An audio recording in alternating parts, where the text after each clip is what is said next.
Alors, avant que vous ne commenciez à ouvrir ici votre éditeur de code pour commencer à saisir ici vos premières lignes de code, on va d'abord commencer à s'attaquer ici au front-end, à l'interface qui sera conçue avec React.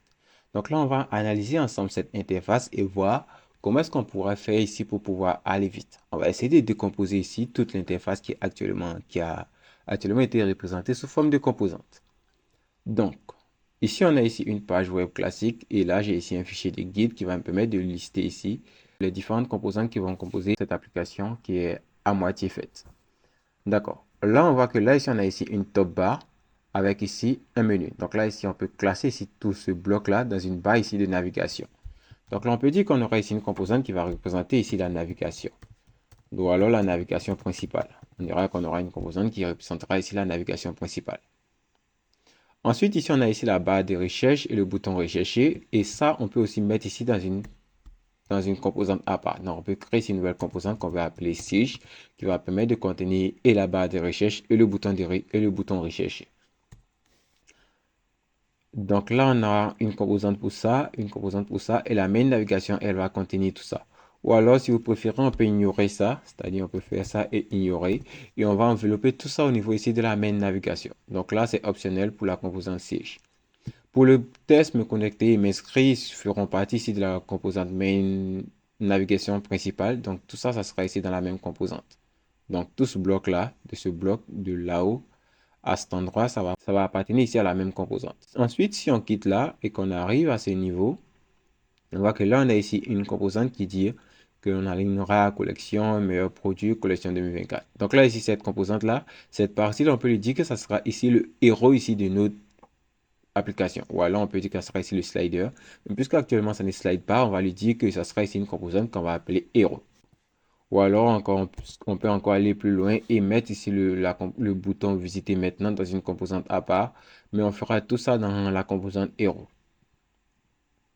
Ensuite, en dessous, on voit qu'on a ici une section qui représente ici les différentes catégories qui seront disponibles ici sur notre application. Donc, pour ces catégories, on peut avoir ici une composante catégorie item qui va permettre de rendre ici chaque catégorie. Donc, on aura ici catégorie item qui va permettre de rendre ici chaque catégorie et une composante catégorie list qui va permettre d'envelopper ici chacune des catégories qui auront été rendues. Ensuite, en dessous, on a ici des produits. On a ici les produits. Donc, ici, on aura ici une autre composante qu'on va appeler ici product list qui va permettre d'envelopper ici tous les produits. Et encore, on aura une dernière composante qui sera ici product list item ou product item. Ça dépendra ici de vous. Donc là, on peut l'appeler product list comme on peut l'appeler product item. Donc ce product item, on peut lui dire qu'on peut décomposer et lui donner ici un bouton ou un bouton personnalisé. Donc là, lui aussi, il est optionnel. On peut lui dire qu'on aura ici une composante bouton ajouter au panier. Donc là, lui, il est optionnel. Il n'est pas totalement requis, mais on peut le faire. Donc je pense que c'est tout ce qu'on a ici pour la page principale, pour la page ici d'accueil. Si on saute là et qu'on retourne ici sur la page nos produits qui permet de lister ici les produits qui auront été recherchés, mais pour le moment c'est ici du code de base que j'ai mis. On peut dire que vu que l'apparence ici ne correspond pas totalement à l'apparence des produits de l'accueil, et ça devrait correspondre, c'est ici un petit problème ici avec mon CSS que je n'ai pas encore réglé. Donc on peut dire que pour la page ici de produits, on aura ici product list qui sera utilisé et encore product list item qui sera réutilisé. Donc là, on va réutiliser ici ces deux composantes ici, ces deux composantes product list et product list item sur cette page-là. Là, on dira qu'on aura ici deux petits boutons, mais les boutons, on pourra les mettre.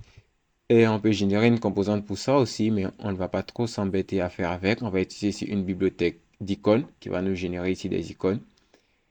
Et là, je pense que pour cette page, on est bon. Donc ça sera ici du code CSS, donc on est bon.